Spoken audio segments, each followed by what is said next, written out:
Bonjour, c'est Ursule encore. Bonjour, c'est Ursule encore.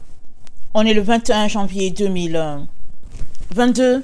Je viens sur la trompette ce matin encore et je viens proclamer le retour de notre Seigneur Jésus-Christ. Soyez tous bénis et que sa joie soit votre force en ce jour. Amen. Alors, je reviens sur la vidéo « Comment les rachetés de l'Éternel retourneront-ils à Sion ?»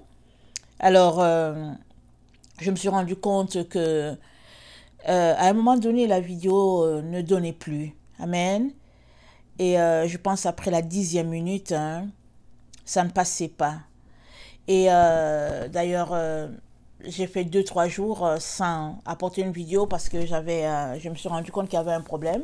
J'avais apporté une vidéo et puis quand je voulais l'écouter, ça ne sortait pas. Alors je viens vraiment m'excuser, je viens vous demander pardon pour cela. Alors je reviens sur la vidéo « Comment les rachetés de l'Éternel retourneront-ils à Sion ?» Alors on va lire Jérémie 25,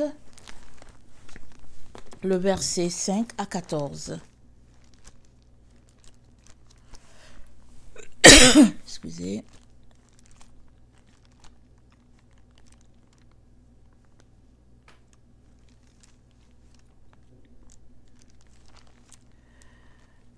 Jérémie 25, le verset 5 à 14. Ils ont dit, revenez chacun de votre mauvaise voie et de la méchanceté de vos actions, et vous resterez dans le pays que j'ai donné à vous et à vos pères d'éternité en éternité. N'allez pas après d'autres dieux pour les servir et pour vous prosterner devant eux. Ne m'irritez pas par l'ouvrage de vos mains, et je ne vous ferai aucun mal. Mais vous ne m'avez pas écouté, dit l'Éternel, afin de m'irriter par l'ouvrage de vos mains, pour votre malheur. C'est pourquoi ainsi parle l'Éternel des armées, parce que vous n'avez point écouté mes paroles. J'enverrai chercher tous les peuples du septentrion, dit l'Éternel, j'enverrai auprès de Nebuchadnezzar, roi de Babylone, mon serviteur. Je le ferai venir contre ce pays et contre ses habitants, et contre toutes ces nations alentour, afin de les dévouer par interdit, et d'en faire un objet de désolation et de moquerie, des ruines éternelles.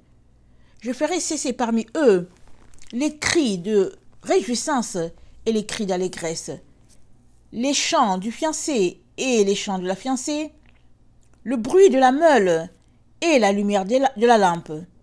Tout ce pays deviendra une ruine, un désert, et ces nations seront asservies au roi de Babylone pendant 70 ans. Mais lorsque les 70 ans seront accomplis, je châtierai le pays de Babylone et cette nation, dit l'Éternel, à cause de leur iniquité. Je punirai le pays des Chaldéens et j'en ferai des ruines éternelles. Je ferai venir sur ce pays toutes les choses que j'ai annoncées sur lui. Tout ce qui est écrit dans le livre, c'est que Jérémie a prophétisé sur toutes les nations. Car des nations puissantes et des grands rois les asserviront. Eux aussi, je leur rendrai selon leurs œuvres et selon l'ouvrage de leurs mains. Amen. Donc voilà. C'est que l'Éternel avait dit à Israël, il leur a dit de ne pas pécher. Il leur a dit de se repentir. Et ils vivraient en paix dans le pays qu'il a donné à leur père, à eux et à leur père. Mais ils ont marché dans la voie que l'Éternel ne voulait pas. Et quand le temps est accompli, le roi Nebuchadnezzar est venu, le roi les a soumis. Dieu lui a donné de les soumettre. Et Dieu lui a donné de les déporter. Amen. Et Dieu leur a dit qu'après 70 ans, quand les 70 ans seront accomplis, ils quitteront à nouveau Babylone et ils retourneront sur la terre qu'il avait donnée à eux et à leurs descendants pour toujours. Amen. Voilà ce que Dieu a dit. Et quand les 70 ans seront accomplis à Babylone, amen, il les ramènerait dans leur pays. Amen. Et il leur a donné un conseil pendant qu'ils étaient là-bas. Il leur a dit, dans Jérémie 29, le verset 1 à 5, Jérémie 29.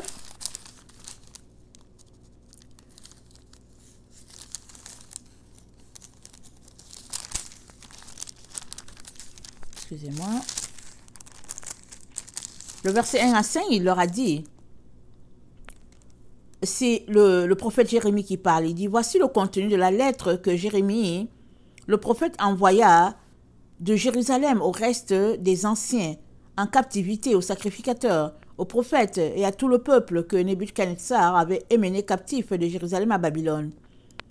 Après que le roi Jéconia, la reine des eunuques, le chef de Juda et de Jérusalem, les charpentiers et les serruriers furent sortis de Jérusalem,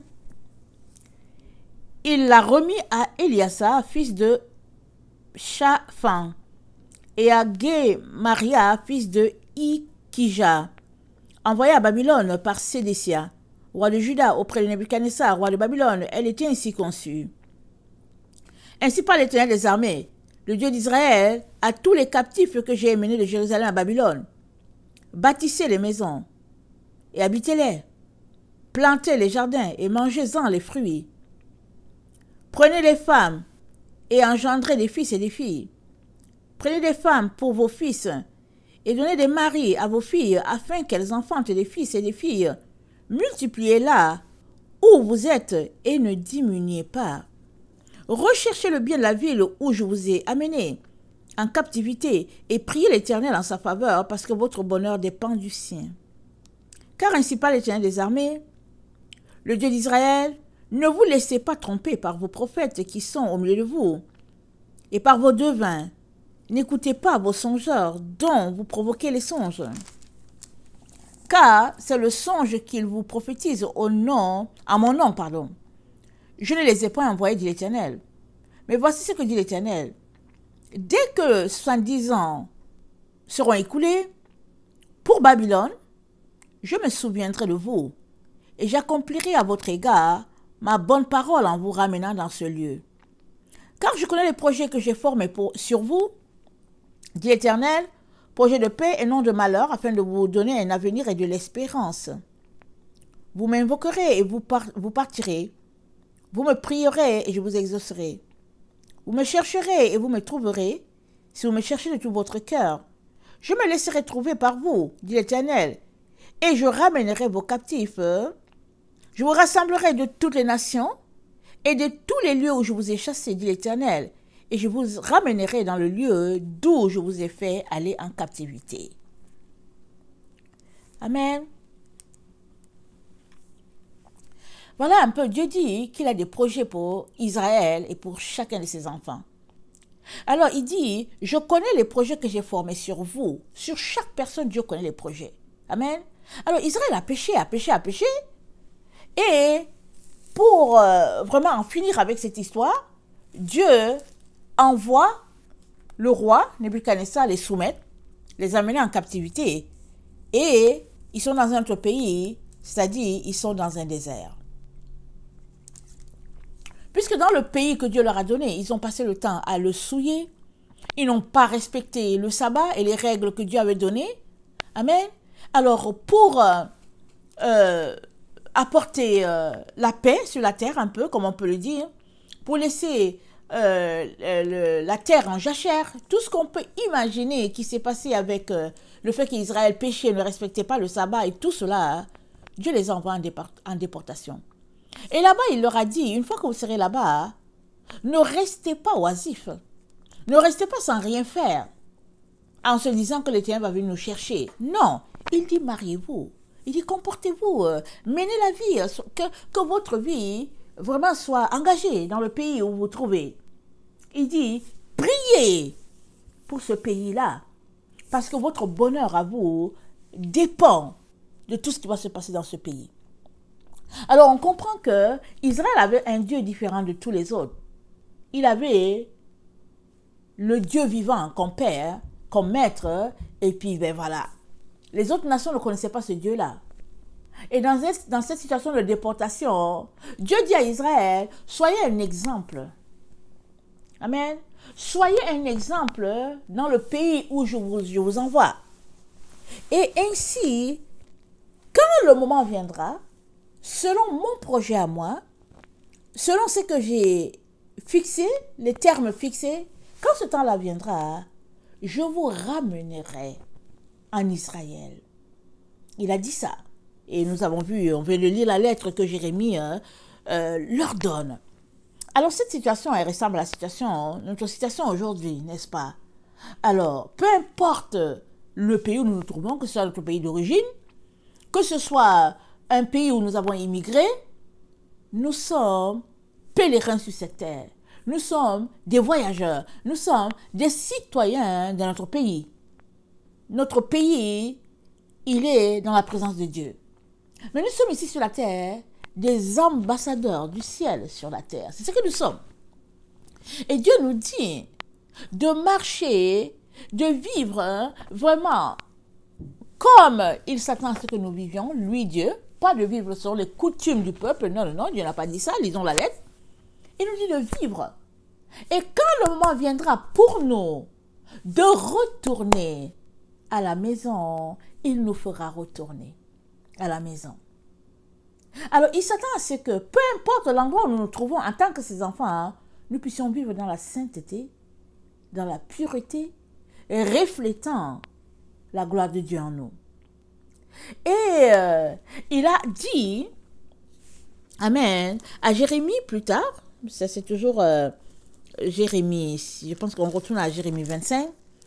À Jérémie 25, quand les consignes ont été données que le roi Nebuchadnezzar devait les déporter, Dieu a donné comme consigne à Jérémie que la situation ne va pas juste s'appliquer à Israël pendant 70 ans, mais que ces 70 ans-là, ça va s'étendre sur toutes les nations.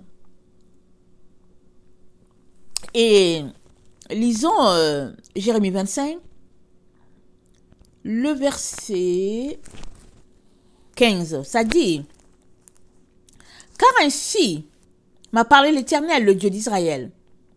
Prends de ma main cette coupe remplie du vin de ma colère, et fais-la boire à toutes les nations vers lesquelles je t'enverrai. Ils boiront, et ils chancelleront, et seront comme fous, à la vue du glaive que j'enverrai au milieu d'eux.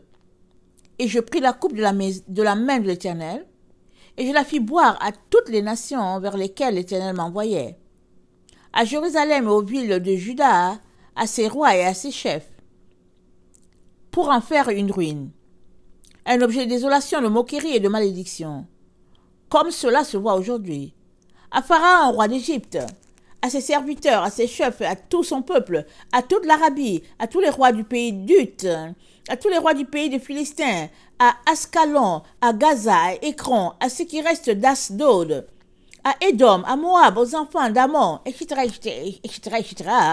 On va au verset 27. Tu leur diras. Donc, tout ce qui était là, entre là, c'est la lettre, c'est les nations qui sont citées. Mais c'est dit, toutes les nations de la terre ont bu de cette coupe-là. Quand bien même ta nation n'est pas citée, parce qu'elle n'existait pas peut-être, mais quand elle est venue à l'existence, elle a bu cette coupe-là. Parce que la parole est déjà sortie, elle a été déclarée, et c'est dit, ainsi par l'Éternel, le Dieu de la terre, prends de ma coupe, ainsi par l'Éternel, le Dieu d'Israël, prends de ma main cette coupe remplie de vin de ma colère, et fais-la boire à toutes les nations vers lesquelles je t'enverrai. Amen.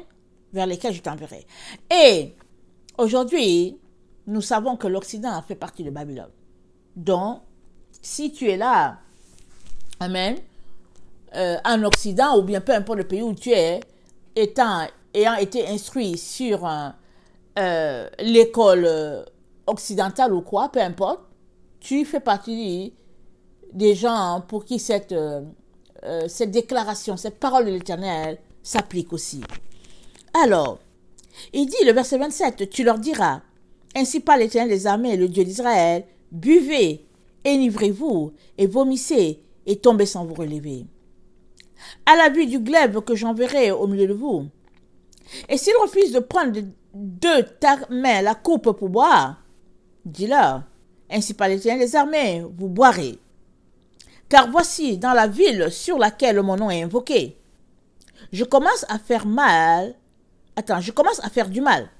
Et vous, vous resteriez impunis? Vous ne resterez pas impunis, car j'appellerai le glaive sur tous les habitants de la terre, dit l'Éternel des armées. Et toi, tu leur prophétiseras toutes ces choses, et tu leur diras, l'Éternel rugira d'en haut. De sa demeure sainte, il fera retentir sa voix. Il rugira comme le lieu de sa résidence. Il poussera des cris comme ceux qui foulent au pressoir contre tous les habitants de la terre. Le bruit parvient jusqu'à l'extrémité de la terre, car l'Éternel est en dispute avec les nations. Il entre en jugement contre toute chair. Il livre les méchants au glaive, dit l'Éternel. Ainsi parle l'Éternel des armées. Le verset 32. Voici la calamité va de nation en nation, et une grande tempête s'élève des extrémités de la terre. Ceux que l'Éternel tuera en ce jour seront étendus d'un bout à l'autre de la terre. Ils ne seront ni pleurés, ni recueillis, ni enterrés. Ils seront comme du fumier sur la terre. Gémissez, pasteurs, et criez. Roulez-vous dans la cendre, conducteurs de troupeaux, car les jours sont venus où vous allez être égorgés. Je vous briserai, et vous tomberez comme un vase de prix. Plus de refuge pour les pasteurs, plus de salut pour les conducteurs de troupeaux. On entend les cris des pasteurs, les gémissements des conducteurs de troupeaux, car l'Éternel ravage leur pâturage. Les habitations paisibles sont détruites par la colère ardente de l'Éternel. Il a abandonné sa demeure comme un lionceau satanien, car leur pays est réduit au désert par la fureur du destructeur et par son ardente colère. Donc, toutes les nations sur la terre ont bu de la coupe de la colère de l'Éternel, et à partir de là, maintenant que toutes les nations sont au même niveau, amen, même niveau qu'Israël, Israël c'était le peuple choyé de Dieu, amen. Alors ils ont pris cela et puis ils ont négligé, ils ont méprisé leur relation avec le Seigneur. Alors le Seigneur dit ok, il les a pris, il les a envoyés dans une nation païenne. Et pendant qu'ils étaient là-bas dans la nation païenne, il leur a dit, ne restez pas là, les bras croisés en disant, Dieu va venir vous chercher. Dieu va venir vous chercher. Après 70 ans, il dit, non. Il dit, vivez. Mais ne vivez pas comme eux, mais vivez. Plantez. Et puis, quand le moment viendra, je vous ramènerai. Et maintenant, il fait boire la coupe de sa colère à toutes les nations. Et il dit, il va juger. Et il juge toute la terre. Parce qu'il est le Dieu de justice, n'est-ce pas? Alors, il va juger dans la droiture et l'exactitude. Maintenant que toutes les nations ont bu, alors notre Dieu ont bu la coupe de sa colère, maintenant que toutes les nations se sont enivrées de Babylone et tout, de sa culture et tout, Dieu dit, ok, maintenant, je vais juger tout le monde. Et Israël qui est dispersé dans les nations, et les nations qui ont eu à être en contact avec les enfants de Dieu, et puis, etc., parce que écoutez, le peuple, quand le peuple est mélangé, alors l'un influence l'autre et tout, etc. Et ainsi, voilà que toute la terre a été corrompue. Et parmi, il y en a qui vont se distinguer, qui vont se démarquer. Amen. Pas parce qu'ils n'ont pas péché, parce que la Bible dit que tous ont péché et sont privés de la gloire de Dieu. Tous. Il n'y a pas quelqu'un qui n'a pas péché. Mais la différence entre les gens va se trouver dans ce que certains vont revenir à Dieu.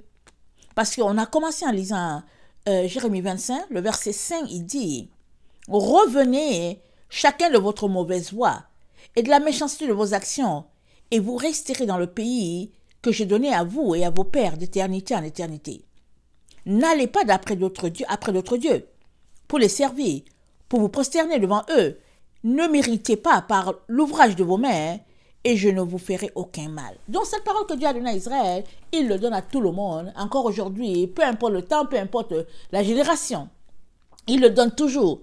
Il dit, il nous demande à tous de revenir de nos mauvaises voies. Alors comment retourner vers Sion? C'est de sortir de ces mauvaises voies. Parce que la Sion, à l'état physique, nous savons que c'est Jérusalem. Nous savons qu'Israël a été déporté, tout le monde a été déporté. Et ceux qui sont restés sont les vieillards, Et Dieu leur a dit, moi j'ai prévu que ce soit le roi Nebuchadnezzar qui vient vous déporter. Mais si vous ne m'obéissez pas, alors ceux-là qui iront en Égypte, il y a un groupe qui a dit qu'ils vont aller en Égypte. Dieu dit, ok, si vous allez en Égypte, je vais vous poursuivre là-bas avec l'épée, je vais vous exterminer.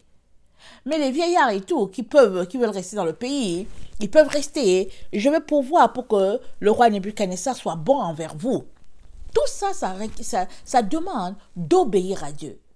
Mais si toi, tu fais partie des gens qui doivent être déportés, ne refuse pas. Vas-y. Le roi Nebuchadnezzar sera bon envers vous. Et Dieu dit quoi? Pendant qu'il faisait tout cela, il dit, j'ai un projet.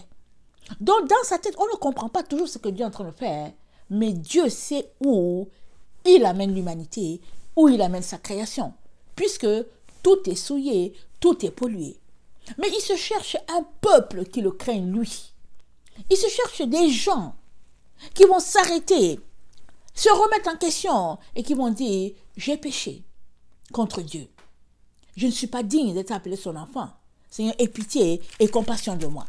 Alors, maintenant que tout le monde est sur la même base, amen, alors Dieu vient faire le procès de toute la terre. Il vient juger toute la terre.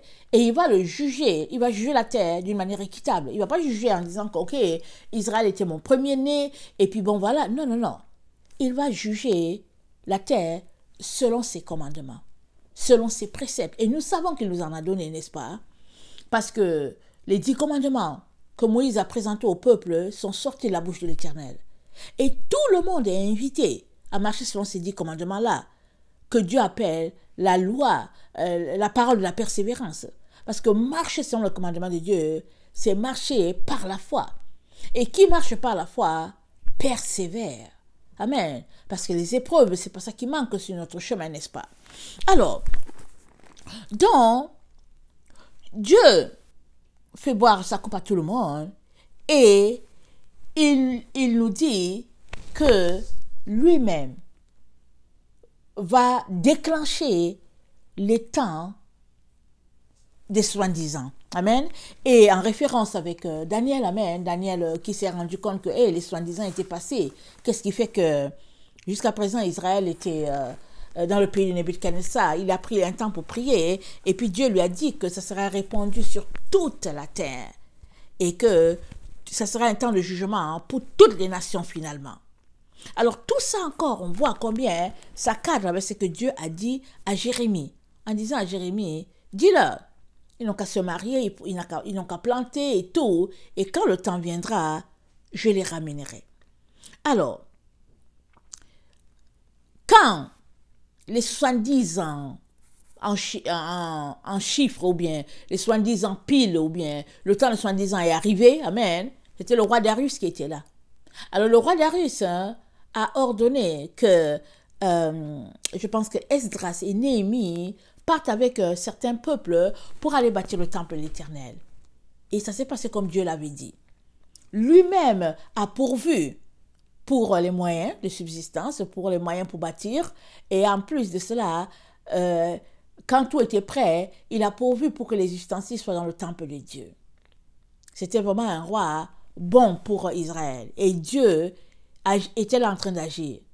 Mais pour les 70 ans, pour les nations, amen, Dieu a dit, toutes les nations, toutes sans exception, vont tomber dans ce temps-là et boiront, amen, la coupe de sa colère. Pourquoi? Parce qu'on est dans les temps où, amen, le monde sera divisé en deux, c'est tout ça. Soit tu es pour Dieu, soit tu es contre Dieu. Que tu sois israélite ou pas. Parce que par le passé, c'était Israël et puis son Dieu. Mais Israël a seulement méprisé son Dieu, amen.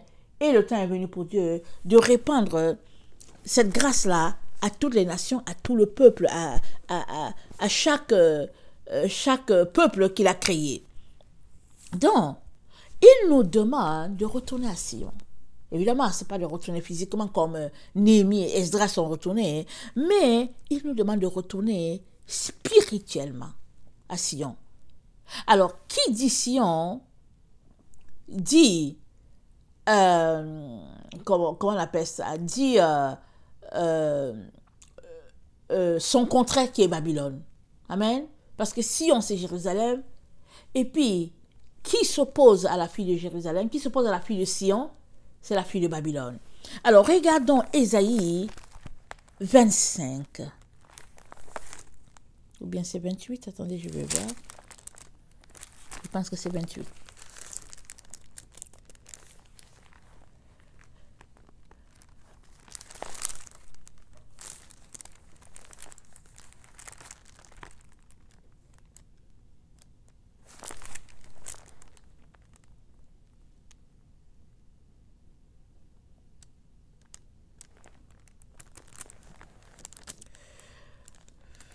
Attendez. Ok. Je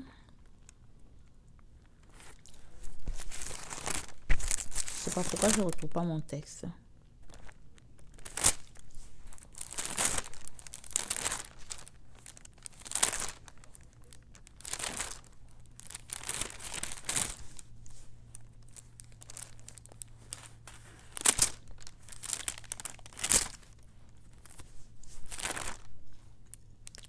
Attendez, donnez-moi une minute, je vais regarder.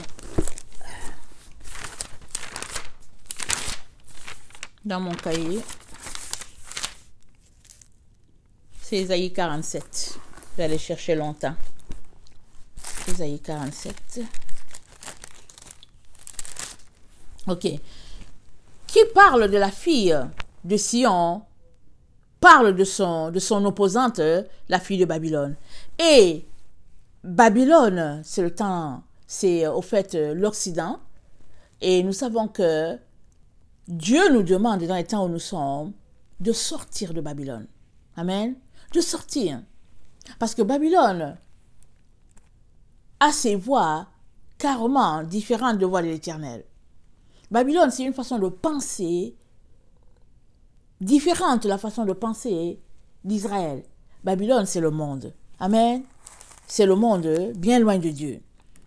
Alors, Dieu nous demande de sortir de Babylone parce que nous sommes dans le temps où Babylone va recevoir sa sentence. Et dans Ésaïe 47, Dieu dit à Babylone, descends et assois-toi dans la poussière. Vierge fille de Babylone, assieds-toi à terre sans trône. Fille des Chaldéens, on ne t'appellera plus délicate et voluptueuse. Prends les meules et moude la farine. Ôte ton voile, relève les pans de ta robe, découvre tes jambes, traverse les fleuves, ta nudité sera découverte. Et ta honte sera vue. J'exercerai ma vengeance, je n'épargnerai personne. Notre Rédempteur, c'est celui qui s'appelle l'Éternel des armées, c'est le Saint d'Israël. Assieds-toi en silence et va dans les ténèbres. Fille des Chaldéens, on ne t'appellera plus la souveraine des royaumes. J'étais irrité contre mon peuple, j'avais profané mon héritage, je les avais livrés entre tes mains. Tu n'as pas eu pour eux de la compassion. Tu as durement appesanti ton joug sur le vieillard. Tu disais à toujours, je serai souveraine. Tu n'as point mis dans ton esprit. Tu n'as point songé que cela prendrait fin. Écoute maintenant ceci, voluptueuse, qui t'assied avec assurance et qui dit en ton cœur, moi et rien que moi. Je ne serai jamais veuve et je ne serai jamais privée d'enfant. Ces deux choses t'arriveront subitement au même jour. La privation d'enfants et le veuvage, elles fondront en plein sur toi, malgré la multitude de tes sortilèges, malgré le grand nombre de tes enchantements. Tu avais confiance dans ta méchanceté. Tu disais, personne ne me voit. Ta sagesse et ta science t'ont séduite. Et tu disais en ton cœur, moi et rien que moi. Le malheur viendra sur toi sans que tu en sois. Attends, le malheur viendra sur toi sans que tu en vois l'aurore. La calamité tombera sur toi sans que tu puisses la conjurer. Et la ruine fondra sur toi tout à coup à l'improviste. Reste donc au milieu de tes enchantements et de la multitude de tes sortilèges auxquels tu as consacré ton travail dès ta jeunesse. Peut-être pourras-tu en tirer profit.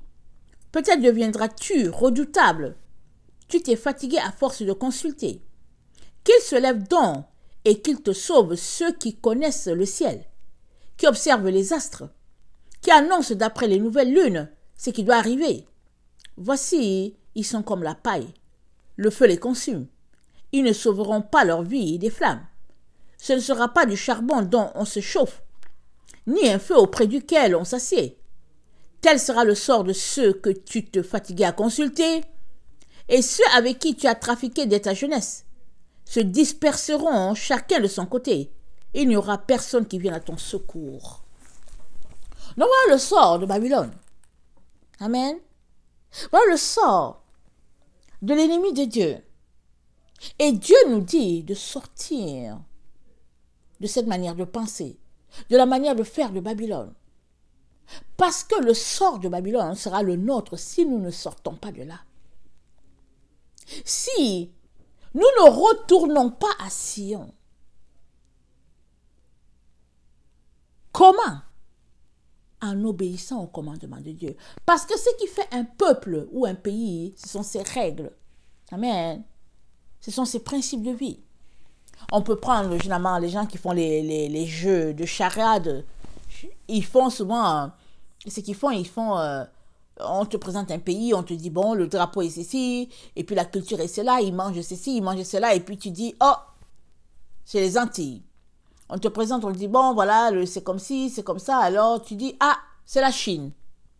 Alors, quand on te présente Sion, amen, on va d'abord te présenter les règles de l'Éternel. Parce que Sion a été bâti sur la droiture et la justice. Amen. Et la vérité. C'est sur ça que Sion a été bâti. Alors que Babylone a été bâti sur le faux, sur les enchantements, sur la consultation des astres, c'est ça qu'on vient de lire. Et Dieu nous dit de sortir de toutes ces choses-là. Lire dans les boules et voilà, adorer adorer le Dieu soleil et s'habiller à la manière du monde. Toutes ces choses-là, Dieu dit, il faut sortir de là. Parce que le sort de Babylone sera le sort de quiconque agit comme Babylone. Alors, retourner à Sion consiste à renoncer à notre vie actuelle si nous n'avons pas déjà renoncé et à embrasser les commandements, les principes de Dieu. Jésus-Christ a dit, celui qui a mes commandements et qui les garde, c'est celui qui m'aime. Alors, c'est pas parce que tu dis de ta bouche que tu aimes Jésus qu'effectivement tu l'aimes. Il dit que l'aimer, c'est garder ses commandements. Alors cela revient à pratiquer, amen, les ordonnances de Dieu. Et ce n'est que comme ça que nous allons témoigner que nous sommes retournés à Sion. On ne retourne pas à Sion avec les deux pieds. Amen. On retourne avec tout notre être. On retourne avec nos pensées. Amen. Dieu dit quoi? Il dit, mes voix ne sont pas vos voix, mes pensées ne sont pas vos pensées. Elles sont bien au-dessus de vos pensées. Donc, une pensée, amen, peut te propulser là où tu es, au Kenya. Là où tu es, tu peux arriver au Kenya. Alors que tu es assis quelque part au Bangladesh, tu vas te retrouver tout de suite au Kenya. Par tes pensées. Alors, par nos pensées, nous retournons à Sion. Nous nous déconnectons de ce que nous croyons, ou bien de ce en quoi nous croyons, de ce que nous apprécions. Nous nous déconnectons de cela et nous nous connectons à ce que Dieu pense. Vous savez ce qui fait un homme, ou bien pas ce qui fait un homme, ce qui fait que un homme est proche de Dieu et l'autre pas, ce sont ses pensées. Si tes pensées sont toujours sur Dieu, alors Dieu s'imprègne en toi à tout moment. Et petit à petit, tu finis par devenir comme Dieu. Parce qu'on te regarde, on dit, ah, celui-là, on dirait que c'est vraiment un saint, c'est vraiment un enfant de Dieu. C'est parce que tu penses toujours à Dieu. Tu penses tout le temps à Jésus, tu penses à Jésus, tu penses à Jésus. C'est comme ça que on devient un avec le Seigneur. On est là et on pense à lui, on pense comment on l'aime, on pense combien il nous manque et tout. Avec cet exercice-là, on finit par lui ressembler. Alors, on ressemble aussi à Babylone en pensant comme Babylone pense, en faisant les choses comme Babylone fait. Et puis, on devient comme Babylone aussi si on choisit de marcher sur les deux voies. Un peu de Sion, un peu de Babylone. Mais Dieu nous dit, sortez du milieu de Babylone. C'est-à-dire, il ne nous a pas donné le choix. Il ne nous a pas dit, ok, oui, tu peux faire ça, tu peux faire. Non, non, non. Sortez du milieu d'elle, mon peuple. Afin que son malheur ne soit pas le vôtre. Sortez. Et retournez donc à Sion, c'est s'engager à nouveau de retourner vers Dieu. Comme le fils prodigue. La Bible nous dit, il a dit à son père, donne-moi tout. Donne-moi mon avoir, je veux partir. Le père était triste, mais le père lui a donné ce qui lui revenait. Il est parti, il a flâné, il a tout dépensé. Et pendant qu'il était là-bas dans sa balade, alors, il pensait à la maison de son père. Et souvent, il aurait aimé manger la nourriture des porcs, parce qu'il gardait les porcs. Alors qu'en Israël, on ne fait pas l'élevage de porc, c'est un animal impur. Mais là où il est parti, ses pas l'ont conduit à un lieu où on élevait les porcs. Et même, il voulait la nourriture des porcs, on ne lui en donnait pas. Tellement il était dans la misère, tellement il était méprisé. Et la Bible nous dit, il rentra en lui-même. Il rentra en lui-même. Il dit, mais combien de mercenaires y a-t-il dans la maison de mon père? Il rentra en lui-même pour considérer sa situation. Et il s'est rendu compte que il a laissé de l'or et tout en arrière de lui. Il a laissé le bien-être, le bonheur en arrière de lui. Parce que lui, il pensait qu'il était dans la misère. Il était dans la galère, c'est ça qu'il pensait. Il y a souvent des gens, hein, ils ne voient pas combien Dieu les a bénis. Il faut d'abord qu'ils aillent dehors, en dehors de la maison, pour réaliser qu'ils sont des bénis de l'Éternel. Alors il rentre en lui-même. Et sitôt dit, sitôt fait. Il est rentré en lui-même, il dit, je retournerai vers mon père, je lui dirai, mon père, j'ai péché contre le ciel et contre toi. Je ne suis pas digne d'être appelé ton enfant. C'est ça qu'il a fait. Sitôt pensé, sitôt fait. Et la Bible nous dit, Dieu l'a vu venir de loin. Son père l'a vu venir de loin. Pourquoi? Parce que son père était toujours aux aguets pour savoir si son fils reviendrait. Parce que le père était d'une passion pour son enfant. Et malgré tout ce qu'il a fait, il n'a pas cité tout cela. Lui était tout simplement content que son fils soit rentré à la maison. Alors, toi et moi sommes invités par Dieu le Père à retourner à Sion, parce que nous venons de Sion. L'Église est née avec la première Pentecôte. Amen. Et elle est née à quelque part dans un lieu bien précis. Mais à partir du IVe siècle, l'Église a été déconnectée d'Israël. Elle a été déconnectée des principes que les apôtres ont enseignés, et elle a été connectée à Rome. Mais nous savons que la personne qui a été appelée, c'est Abraham. Et Dieu a dit à Abraham, toutes les familles de la terre seront bénies à travers toi. Alors, donc Rome, c'est placé comme maintenant le garant de l'Église et tout, et il s'est allié avec les idéaux avec Ésaü et tout. Mais Rome, Ésaü, tout cela, c'est le dragon. C'est ça qui forme le dragon. Idéologie, pensée, manière d'agir, tout cela, c'est le dragon. Et nous savons que le dragon se dresse devant la femme. Apocalypse 12. Il se dresse. S'ils étaient de la même lignée, s'ils avaient la même pensée, la même manière de voir les choses, le dragon n'allait pas se dresser contre la femme. S'il se dresse, c'est parce que il ne veut pas que la vérité soit. Et Dieu s'attend à ce que la vérité soit répandue sur la terre par des personnes comme toi et moi. Parce que Romains 1 nous dit, la terre attend la révélation des fils de Dieu. La terre entière, elle attend la révélation des fils de Dieu. Mais ces fils de Dieu l'a révélé, qu'est-ce qu'ils viennent faire?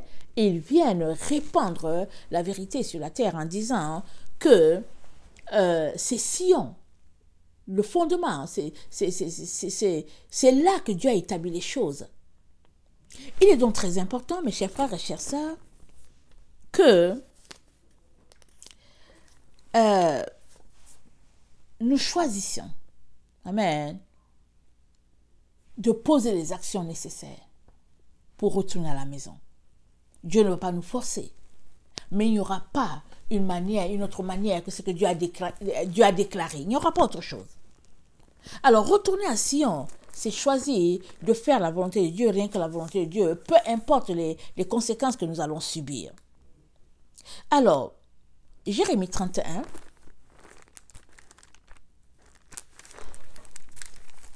verset 7, nous dit, Jérémie 31, le verset 7,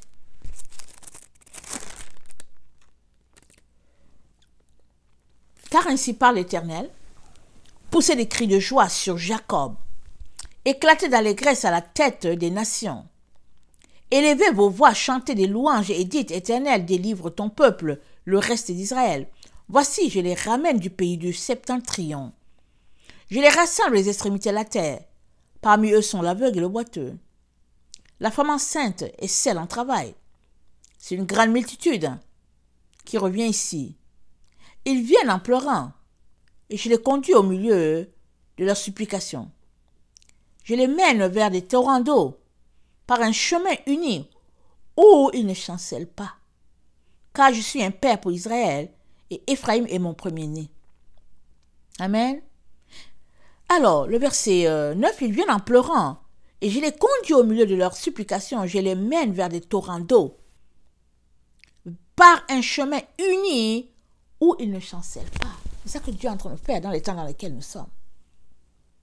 Il est en train de nous conduire vers la véritable eau. Et l'eau, c'est sa parole. Et quand tu es connecté à la vérité, amen, c'est-à-dire cette parole limpide, là, cette parole qui n'est pas diluée, amen, quand tu goûtes à cette parole-là, tu ne peux que vouloir encore et encore. Il n'y a pas moyen que tu refuses cela. Amen. Et Dieu est en train de nous dire ça. Il nous dit que nous sommes dans ce temps-là et il nous encourage. Parce que tous ceux-là qui continuent de marcher selon les principes de Babylone, ils périront. Ils périront. Alors, retourner à Sion, c'est rejeter Babylone d'emblée et d'embrasser ce que Dieu a dit. Vivre selon ce que Dieu a dit. Amen. Que le Seigneur bénisse sa parole. Je vous aime beaucoup et Dieu davantage. Maranatha, Jésus revient. Amen et Amen. Alléluia.